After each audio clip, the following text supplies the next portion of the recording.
Killer is one of the two possible teams in Forsaken. You can become Killer by having the highest malice count in the lobby you're in. You gain malice by simply playing around as Survivor, doing a generator puzzle, and successfully using abilities, which is basically when the XP and money gains appear. Then, while being a Killer, you need to kill every single Survivor to win, not hang out with them or roleplay. But you're just starting out and getting your shit pushed in every single round. That's why you're here, to learn how to smash every single lobby you step foot into. Let's begin. First of all, some basic info. All Killers have 110 max stamina. They lose stamina a bit slower than Survivors and gain it a bit faster. You don't lose stamina if you aren't close enough to a Survivor. Use this to find Survivors. While it isn't an exact location, it is something. All Killers are faster than Survivors. This video will go explaining Killers from worst to best respectively. It won't also cover what the specific abilities do, just how to use them effectively. If you don't know what the abilities do, I don't know, learn, I guess. Fuck off. Dude, cast a spell! Willy Wigger, kill that Anyway, one more thing. For those that like dodging accountability, I'll give it to you. The game is really Survivor-sided. Some say, bro, I win 99% of my Killer games. What the fuck do you mean?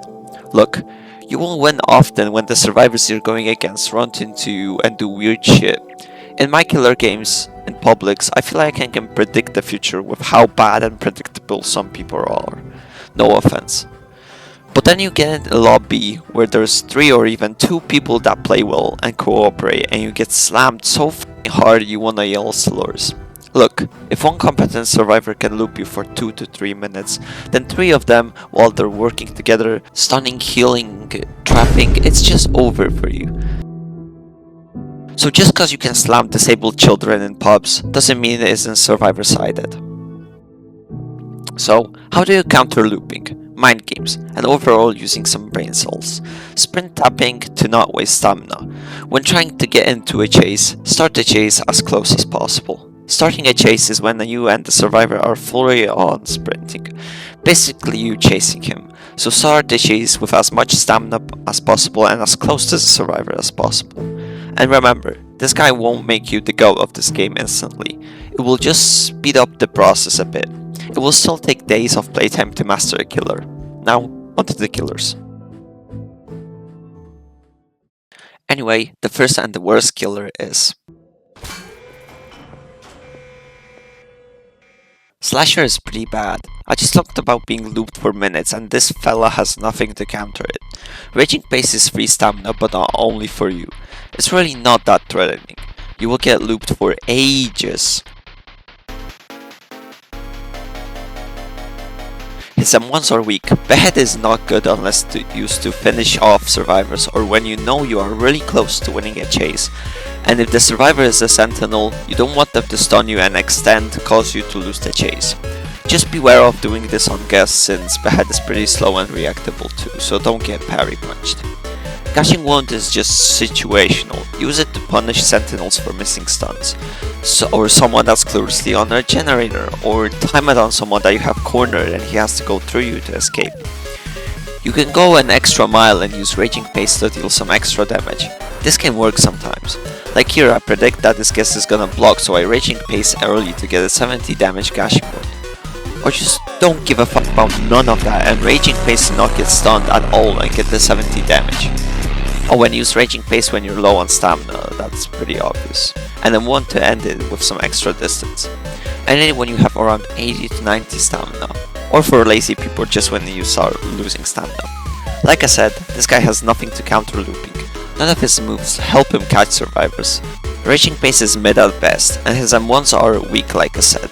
Overall, sadly the worst Killer around. Number 2 on the list is...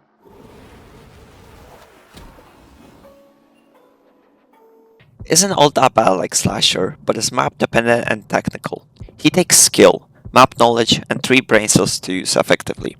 And he isn't the fastest, but he can trap extremely well and abuse Survivors. His walls, do not flick with them. Do slow mouse movements to curve your walls effectively, or don't curve at all. Just do them straight in a direction and they will work often. Sniping with your walls or using them in chases, I wouldn't recommend. In chases, use them to trap someone when they're cornered. Now, I gotta tell you something about dodging these moves and predicting dodges.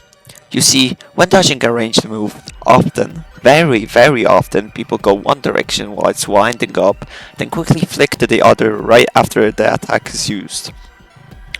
Use this to predict the survivor. You see him going left when you're in a wind up, throw your ability to the right, or the other way around. This goes not only for Jonh Doe, but Cool Kid, Noli, and especially 1x4. Poor slasher.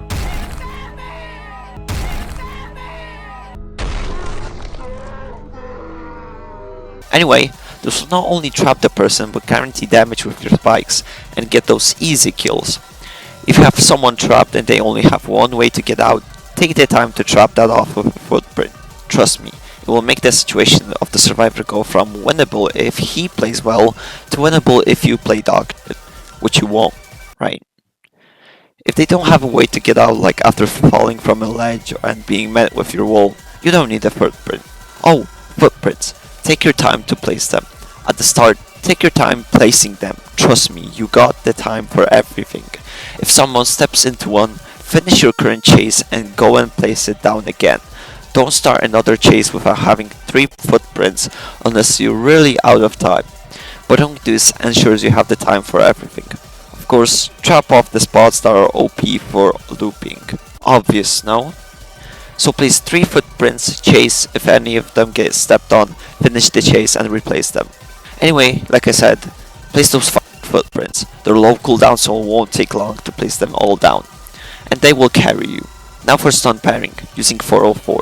Guess, easy. Chance, easy. Shiletsky, not easy. 2-time, pretty much impossible unless you predict him and his mother or he thinks he's sneaky crouching. He wasn't sneaky. Overall, can cut off looping spots, but is map dependent and takes skill. Now, number 3 is Cool Kid. Cool Kid is simple, clean, and not classy. I would even say he's simpler than Slasher. Definitively easier to win and use effectively. Not good, but not bad either. About the brick, throwing it up close when the survivor is regenerating stamina to pretty much guarantee a hit and good damage due to the slowness. Or try your luck with sniping. I wouldn't recommend that unless someone is AFK or I don't fucking know, on the generator. Walk speed override. Use this to get distance. When you're chasing someone in an open area and he's far away, use this to get a bunch of distance while not wasting any stamina. Otherwise, use it to punish sentinels for missing stuns.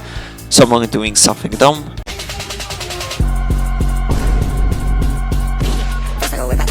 Nah, bro, this can't run, bro. Somebody has to do something. What is this? What possessed you guys to even agree on this? Yella enjoying that way too. Or someone on a generator. Or just use it and pray you get a hit. Of course, doing the dodge predict strategy that I told you in the Jonh Doe segment. Your minions are, they are alright if you use them to cut someone off or to make them do weird being in the Matrix trying to dodge everything. But they're meant for actually tracking people, so don't leave a noob or 007 for LMS. Also, don't be blind like me, like I swear sometimes I just don't see someone that's obviously on my left or right. I don't fucking know, I'm retarded or something. Overall, simple, average, and cool.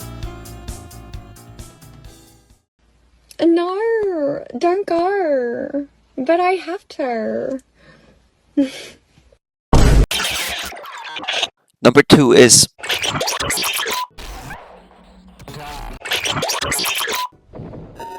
The first day of the end of your lives.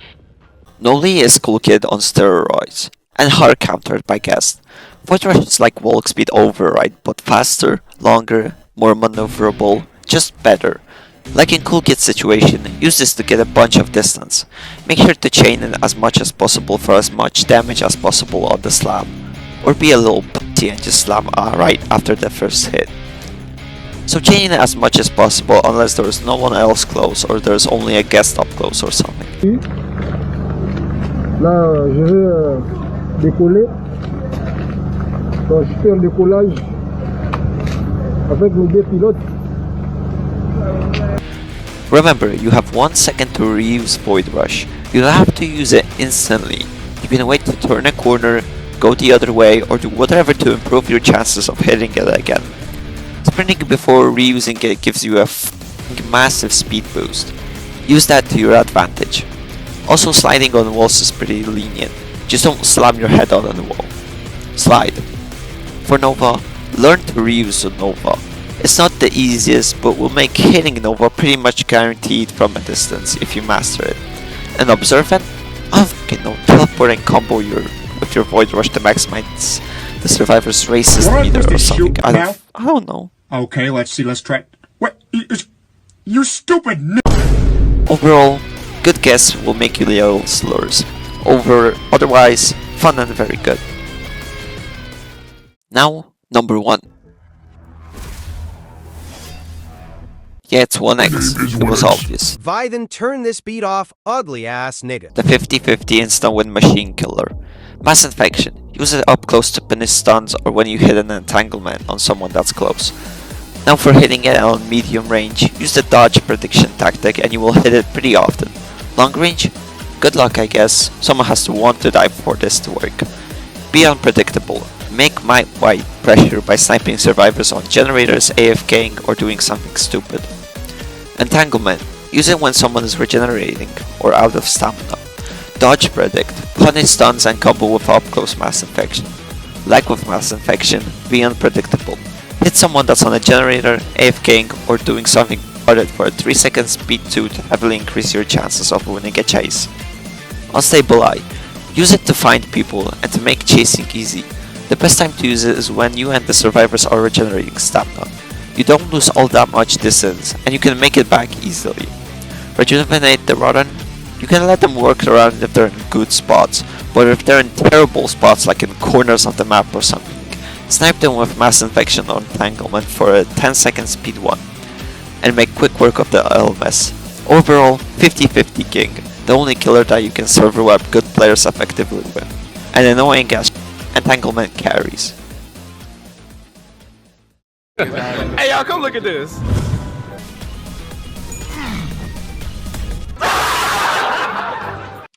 Alright, that's it. Thank you a lot for watching.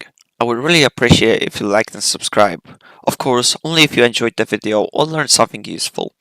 After this segment, there's one game with each killer so you can watch it and see what I did to win, and learn further. Again, here are the killers from worst to best, and here are the killers from least to most fun to play. In my opinion, of course. Anyway, peace.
Precious dip, it's cool, it's good. Blowing off your socks. You know you're never getting rid of cool kids on your block.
Precious dip,